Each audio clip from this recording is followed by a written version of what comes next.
จัวหญ้าเพิ่นปานนี้หญ้านิมนต์ขึ้นรถคันนี้เลยปะเข้าข้างในเลย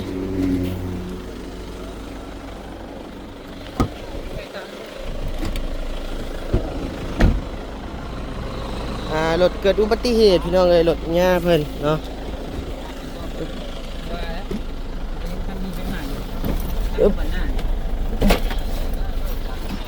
ประจำปะรถมันแยกอย่างบ่ได้รถมันขึ้นหน้าเป็นยังจาน ขึ้นหน้านี่บ่โดยบ่มีเอ้ยพี่น้องเอ้ยเนาะรถเกิดอุบัติเหตุเนาะพี่น้องเนาะหญ้าเพิ่น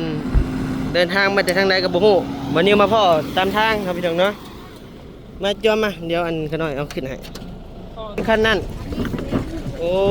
โดยพี่น้องเอ้ยเนาะตื่นเด้มานิ้วก็ได้ไป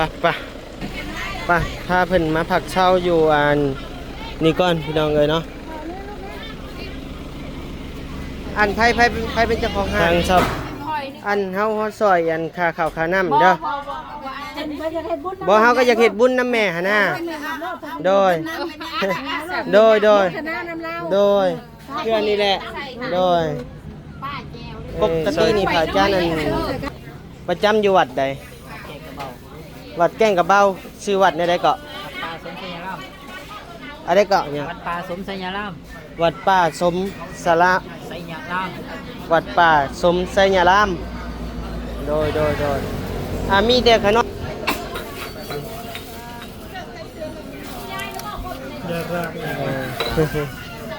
เขาหมดเกินทิศเบิ่งเรียกเบิ่งงานก่อนพี่น้องเอ้ยจะไปหาทำบุญอยู่วัดเพิ่นก่อนเนาะเพราะว่าเห็นเพิ่นกะไปถามข่าวเพิ่นพร้อมเนาะพี่น้องเนาะถ้าว่ามีผู้หลักผู้ใหญ่ใจบุญท่านใดเนาะอยากช่วยร่วมทำบุญเนาะมื้อนี้ก็สาธุนำเนาะโมทนาบุญนำมื้อนี้ว่าจะไปอยู่เพราะว่าเห็นแล้วก็เห็นนิดน้อยนี่ก็โอ้ยอีต้นพี่น้องเอ้ยวันนี้ก็ได้เนาะคือพี่น้องเห็นนี่แหละพากันตกใจเฮายังงึดอยู่พอสร้างเอ้ยพระอาจารย์นี่น้อยเต็มหลังกระบะบ่เป็นหยังแต่ว่าแม่น่ะนั่งทั้งในประตูหลังน่ะหัวโนปวดมันกระต้นกระโตเราบัดครูบากับเนนหรือบ่เป็นหยังเพิ่นอยู่ไสน่ะชนกันแถวอยู่เห็นอยู่บ้านนาได้ต้องเชื่อบ่เชื่อคือเชื่อโดยบ่เชื่อก็คือเชื่อหั่นนะเฮาก็ได้ไปพี่น้องเอ้ยเนาะวันนี้กำลังเดินทางแต่รถทางจัวหญ้าเพิ่นปานนี้หญ้านิมนต์ขึ้นรถคันนี้เลยปะเข้าข้างในเลย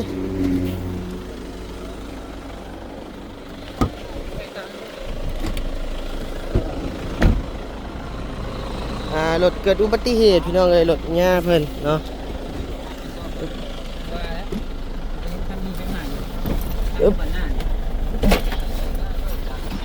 ประจำปะรถมันแยกอย่างบ่ได้รถมันขึ้นหน้าเป็นยังจาน ขึ้นหน้านี่บ่โดยบ่มีเอ้ยพี่น้องเอ้ยเนาะรถเกิดอุบัติเหตุเนาะพี่น้องเนาะหญ้าเพิ่นเดินทางมาแต่ทางใดก็บ่ฮู้วันนี้มาพ่อตามทางครับพี่น้องเนาะมาจอมมาเดี๋ยวอันขน้อยเอาขึ้นให้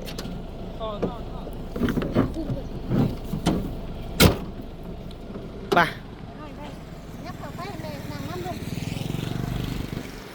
แม่อันนั่งได้อยู่บ่ได้เลยขึ้นเลยมาโดย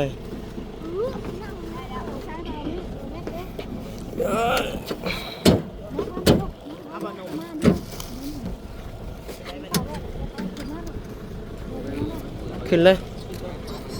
มาเดี๋ยวเขาใครก่อนเอ้ยพี่น้องเอ้ยเนาะเกิดอุบัติเหตุเป็นชนกันพี่น้องเอ้ยวันนี้ก็มาพ่อกันเลยว่าเคยแต่ทางเจ้าน้อยบ่เจ็บหลายเนาะบ่เจ็บจักองเลยโอ้โดยโอ้อันครูบาขี่รถคันนี้บ่หรือคันนั้นโอ้โดยพี่น้องเอ้ยเนาะตื่นเด้วันนี้ก็ได้ไปพาเพิ่นมาพักเช่าอยู่นี่ก่อนพี่น้องเอ้ยเนาะ ทางชาวบ้านเพิ่นนิมนต์ญามาพักเช่าอยู่นี่พี่น้องเอ้ยเนาะพี่น้องเอ้ยเป็นสิว่าแนวใดเบิ่งวันนี้ไปหาซื้อน้ำซื้อในก่อนประเคนเพิ่นก่อนเนาะพี่น้องเนาะ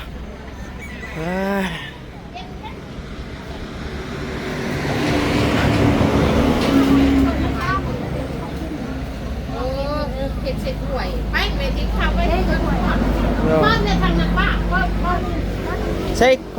องกินมีอยู่บ่แม่ เนี่ยเขากินนี่อยู่ โอ้ ซื้อตื่นป้าก็ซื้อทางนั้นนี่บอกตื่นเนี่ยเขากิน บ่มีห้านขายของกินอยู่บ่ของกินชุกมีอยู่บ่ เห็นซุปมีเดี๋ยวเพิ่นเสียให้กิน โอ้โดยโอ้พี่น้องเอ้ย1 2 3 4 1 2 3 4 5 6 7 9 10องค์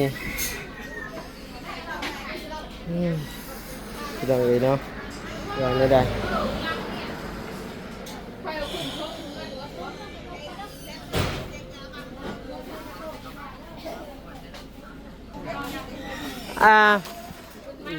เดี๋ยวบัดนี้สิช่วยเฮ็ดบุญกัน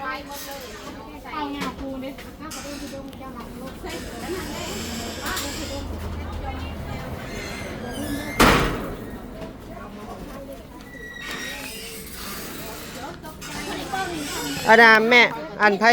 เป็นเจ้าของห้านอันเฮาซอยอันค่าข้าวค่าน้ำเด้อบ่เฮาก็อยากเฮ็ดบุญนำแม่หั่นน่ะโดยเพื่อนนี่แหละโดยซอยโดย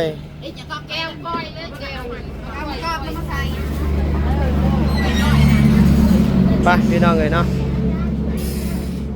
วันนี้ก็ซอยเฮ็ดบุญน้ำแสนกีบพี่น้องเอ้ยโมทนาบุญนำกันเนาะพี่น้องเนาะ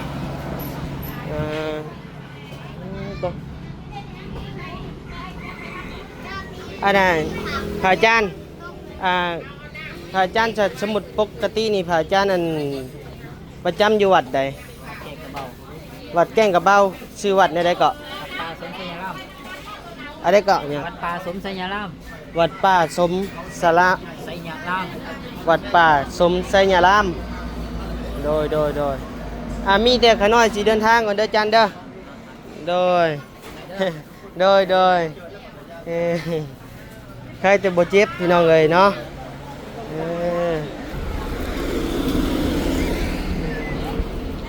อาบน้ำ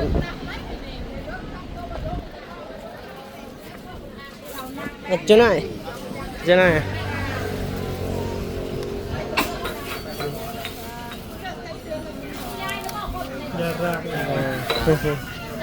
เขาหมดอันโดไปเนาะพี่น้องเนาะเดินทางต่อเนาะพี่น้องเนาะเมื่อกี้นี่ก็เกิดเหตุบ่คาดคิดแน่เนาะพี่น้องเนาะทางบ่นิวก็ซอยยังบ่ได้ก็มีแต่นิมนต์เพิ่นไปพักเช้าบ่อนที่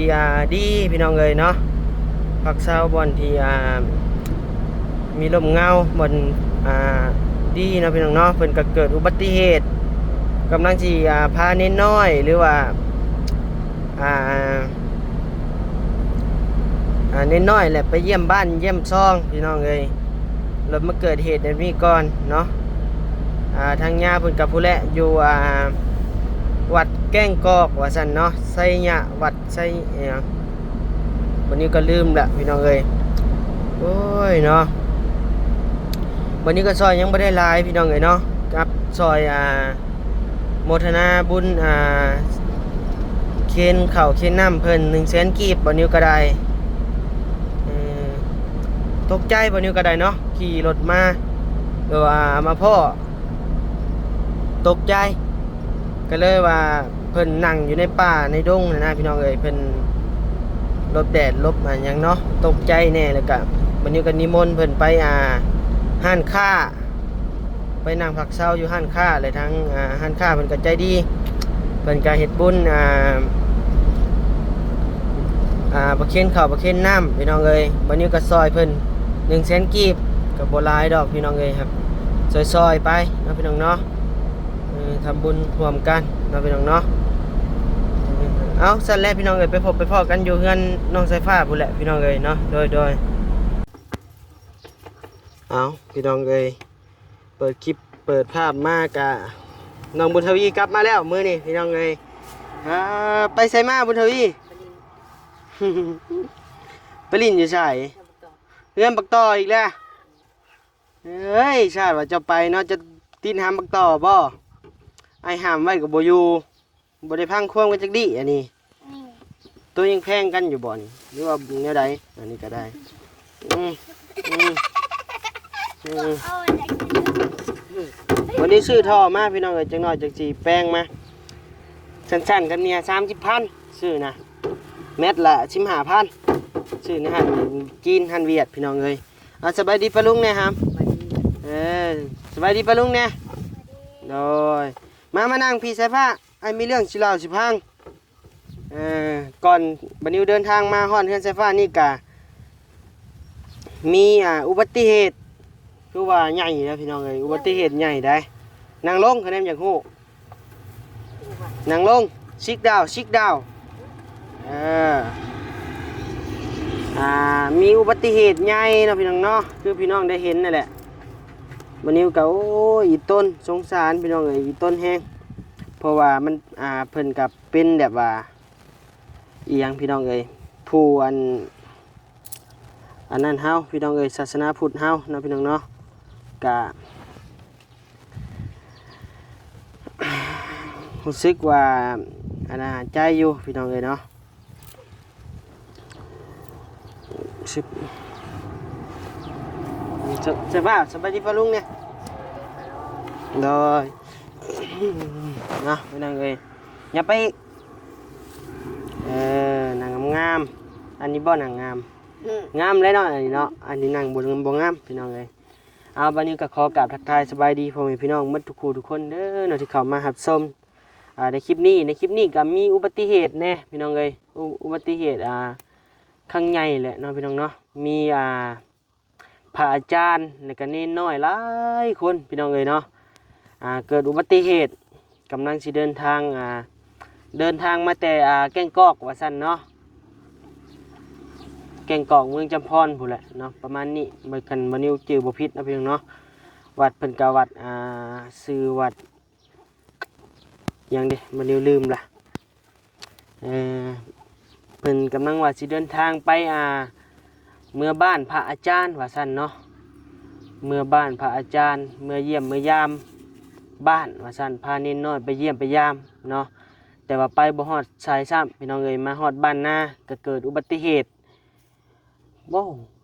อุบัติเหตุใหญ่ได้เนาะพี่น้องเนาะเพราะว่าต่ำกันต้มรถพระอาจารย์น้ำมุนมัดพี่น้องเอ้ยทางหน้าเนาะกับรถผู้กรณีกับพุ่งเข้าป่าผู้พี่น้องเอ้ยบัดนี้ก็บ่ได้ถ่ายละเอียดคักเนาะเพราะว่าบัดนี้ก็ในขณะนั้นก็ตอนแรกคิดว่าคนธรรมดาชนกันนะลงไปแล้วหรือว่าเห็นพระอาจารย์เห็นเนนนั่นนี่เต็มอยู่ในน่ะเห็นแล้วก็ตกใจแล้วบาดนี้ก็ได้พี่น้องเอ้ยเห็ดยังก็บ่ถึกเลยเนาะน้ำมันเจ้าย่อยบ่เป็นบ่เห็นแล้วก็ตกใจมันทอนใจพี่น้องเอ้ยเนาะมันก็โอ้เห็ดยังก็บ่อยากถึกจับกล้องมาถ่ายพี่น้องเบิ่งบาดนี้พอดีบัดนี้ก็นิมนต์เพิ่น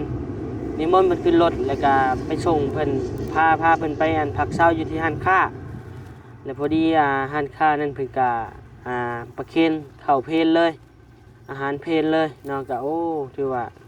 ยังดีแต่ว่ามีบ่อนพักบ่อนเช้าให้เพิ่นตอนแรกก็คิดว่านี่กับบ่มีบ่อนพักบ่อนเช้าก็สิพาเพิ่นมาวัดบ้านนาก่อนว่าซั่นมาพักมาเช้าวัดบ้านนาก่อนแล้วเพิ่นว่ายังบ่อยากไปปานใดว่าซั่นยันตำรวจนั่นนี่มาแล้วเพิ่นสิมาถามนั่นนี่นะ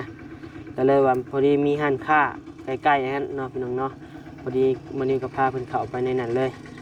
พอดีห้านค้าเพิ่นก็ประเคนเข้าอาหารแรงอาหารเพลอาหารเที่ยงนะพี่น้องเนาะก็ถือว่าดีบ่นิวก็ช่วยทำบุญไป100,000กีบบ่นิวก็ได้ช่วยบ่ได้หลายก็ได้เนาะถ้าว่าบ่นิวมีโอกาสหรือว่าเบิ่งถ้าว่าประมาณอีกจักว่างๆบ่เกินอาทิตย์นึงเนาะบัดนี้สิลองไปเยี่ยมไปยามเพิ่นอยู่วัดก่อนนะพี่น้องเนาะไปเยี่ยมไปยามเพิ่นอยู่วัดบ้านอยู่วัดเพิ่นอันจำศีลอัน ยังเพิ่นเอิ้นว่าใดๆวัดเพิ่นอยู่ผู้นแหละพี่น้องเอ้ยเนาะทางเบิ่งประมาณจักบ่เกินทิศเบิ่งงานเวียกเบิ่งงานก่อนพี่น้องเอ้ยจะไปหาทำบุญอยู่วัดเพิ่นก่อนเนาะเพราะว่าเห็นเพิ่นกะไปถามข่าวเพิ่นพร้อมเนาะพี่น้องเนาะถ้าว่ามีผู้หลักผู้ใหญ่ใจบุญท่านใดเนาะอยากช่วยร่วมทำบุญเนาะมื้อนี้ก็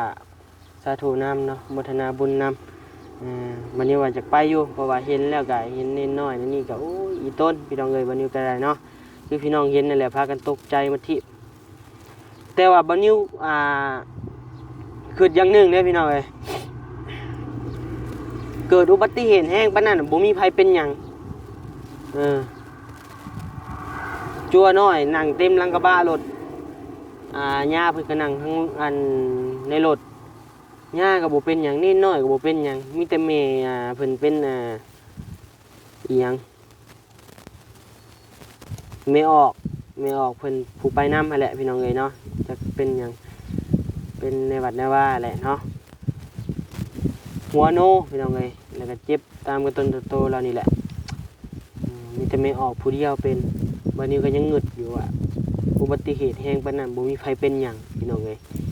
มีแต่แม่ออกผู้เดียวนะบ่น่าเชื่อก็เชื่อได้พี่น้องเอ้ยเนาะบัด มีพลัง กับอ้ายก็บ่ฮู้มีพลังหรือบ่มีพลังหน้ารถนี่หมุนมัดพี่น้องเอ้ยตีนรถนี่จนหักเลยหมุนมัดทางตีนรถนี่หยังนี่พี่น้องเอ้ยบ่นิ้วเบิ่งนะแต่ว่าบ่นิ้วบ่ได้ถ่ายพี่น้องเบิ่งเนาะ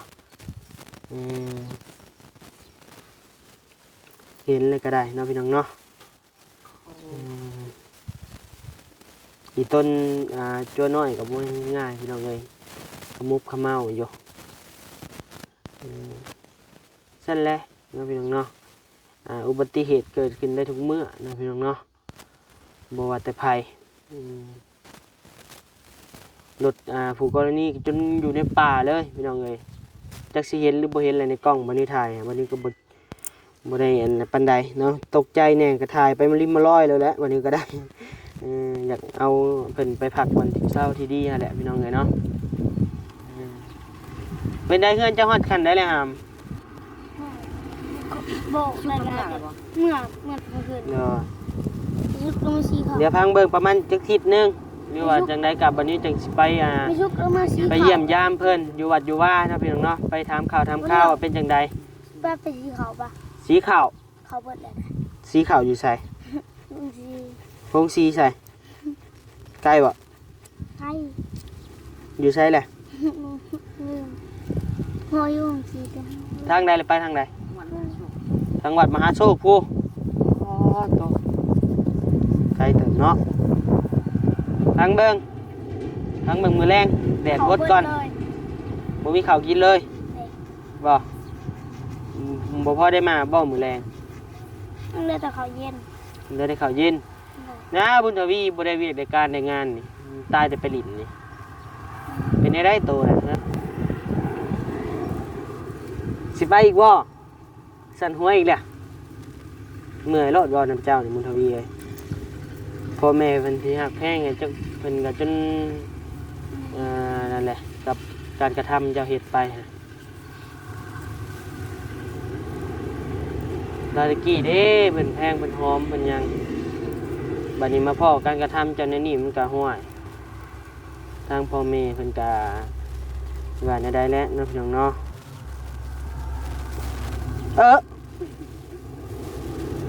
เมื่อคืนไอ้บีมาจะบอกเอากันใส่เขาว่าเจ้าสิมาแล้วคำยังบ่เห็นเจ้าอยู่ บอก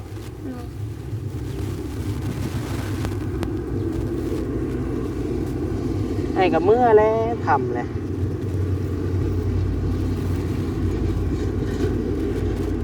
หำมึงตึงหำแห้วนี่ไงแม่ตัวผู้เนาะมึนได้แม่ตัวผู้ ยิงตรงนี้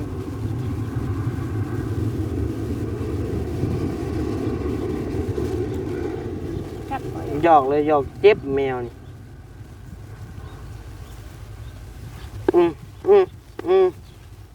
มึนแท้ๆไป ไปเบิ่งเฮือนเบิ่งซานจะไปฮอดใช่เลยปะนึงจะเห็นมัน หยอกหมู หยุดเวลาแมวหยุดเวลาแมว แน่มันโหดเด้อ ไปไหมปะ ปะลูก ไปเบิ่งเฮือนปะไป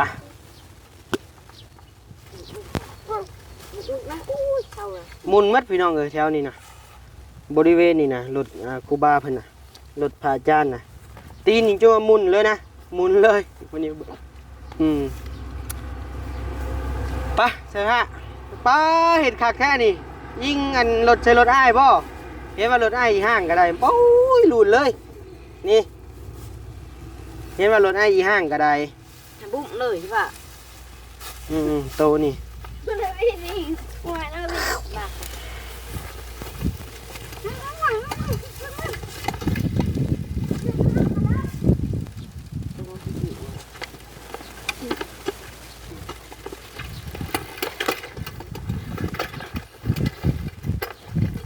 ฮอดใช้เลยเฮือนซ่านเจ้านี่พี่มาเบิ่งเขาสร้างเฮ็ดเวียกพี่ต่อน้องไงใส่ฮอดคันได้แล้วโอ้โบกเบิ่งนี่ละบ่มื้อนี้สวัสดีเด้อผู้สร้างเด้อโดยต่อเมียบ่อยู่เนาะมื้อนี้เนาะเมียหนีป้าแล้ว เป็นมันชิ้นเขาบ่อยากให้เฮ็ดเวียกนั่นแหละหลักเฮ็ด ลักเฮ็ด เพิ่นเฮ็ดนักขยาแหละ อื โล ม มาไปเฮ็ดเวียกผมว่า โดย บ่ได้เฮ็ดเพิ่นว่า ไผอันว่าเมียบ่ เฮ็ดมันดำ โตสินดับบ่มื้อนี้ขึ้นชั้นสูงบ่ได้เนาะ แดงวันนั่นแหละ ระวังเอาเมื่อกี้นี่เดินทางมาพอสั่งเลยพ่ออุบัติเหตุ เอ้า ทางผาอาจารย์เพิ่น เป็นอะไร รถชนกันมุนมาทิ พระอาจารย์บ่ได้เป็นหยังบ่ บ่เฮายังงึดอยู่พอสั่งเลยผาอาจารย์นี่น้อยเต็มหลังกระบะบ่เป็นหยังแต่ว่าแม่น่ะนั่งทั้งอันในประตูหลังน่ะหัวโนปวดมันกระต้นกระโตเราอ่ะบัดครูบากับเนนหรือบ่เป็นหยัง เพิ่นอยู่ไสน่ะชนกันแถวลูกเห็นอยู่ บ้านนา ได้ตรงความเชื่อบ่เชื่อที่เชื่อ โดยบ่เชื่อก็คือเชื่อหั่นนะเฮาก็ได้ เมียเมื่อสิบาทแล้วว่าให้พักก่อนเด้อ โดย อย่าเบิ่งมันคะแนนมันแล้วตัวยากล่ะ โดย นั่นอยู่ลง เฮาว่ามีโอกาสจักมื้อจักใดสิไปเยี่ยมเพิ่นอยู่วัดอยู่ว่าซั่นถามวัดเพิ่นแหละอยู่แก้งกอกว่าซั่นเนาะเดี๋ยวไปเยี่ยมเพิ่นอยู่วัดอยู่ว่าเลยก็สิไปเยี่ยมเพิ่นสิไปเยี่ยมมันยายน้อยเลยว่าซั่น โมมาสร้างตามมื้อนี้พักสิบ่ายๆ2 ชั่วโมงเข้าไปเยี่ยมแม่ว่า โอ้ ไปบ่ได้เจาะเพิ่นจักเทื่อ โดย นี่แต่เพิ่นบ่สบายตะกี้เช้าหรือบ่รู้ยังไดเฮา แม่เจ้าบ่ แม่น อืม และทางเข้าบ้านของโหนี่แหละ อีหยังคือสิหลุดแหละ บ้านหน้าน้ำเที่ยง โลลินี่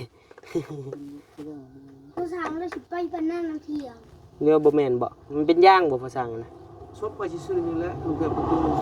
เอาดึงแฮงมันก็ดอนขึ้น อืม แปลงมันก็ดอน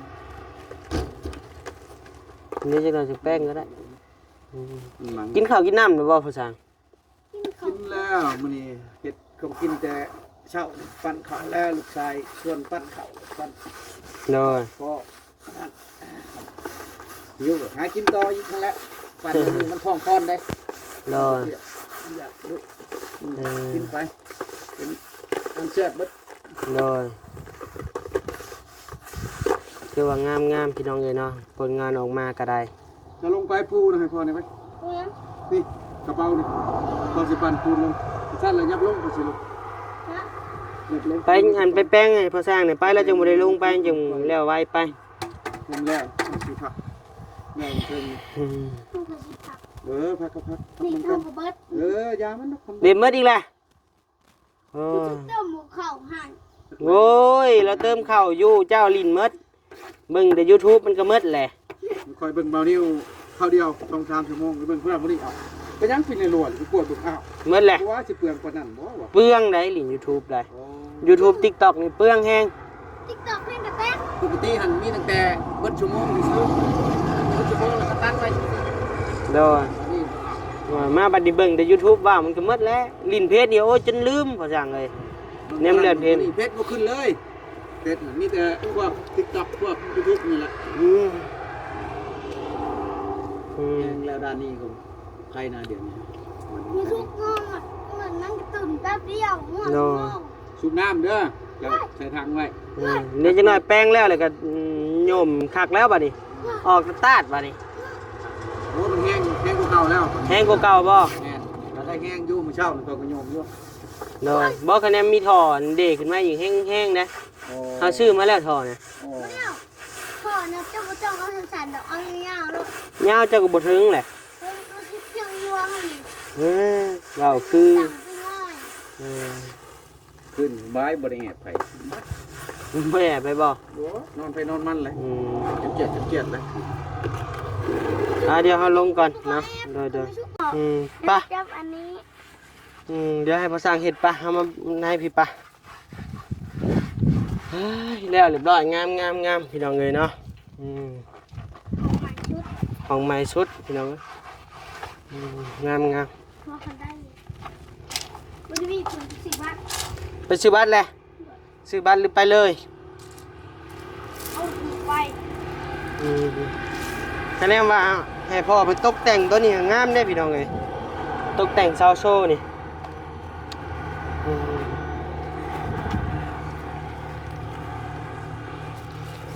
มือนี่บุยคนหอนทรายแล้วมือนี่เนาะใส่ผ้าโอ้ได้หัวอาหารใหม่บ่นะ พอหานมันคือนี่ ใครเอามาให้ มากระตุกผม เอาลงมาที่ตู้พูโดยยังละลายอยู่หัวอาหารมาบ่โอเค อาหารแอว โดยป้าพาไอ้มาเบิ่งนี่ดิป้าใช้เข่าหมดเลยบ่ เดี๋ยว ใช้ อันบ่แม่นจะบอกสองหน่อยเดี๋ยวหน่อย หมดแล้วเสียเข่านี่บ่ไปสี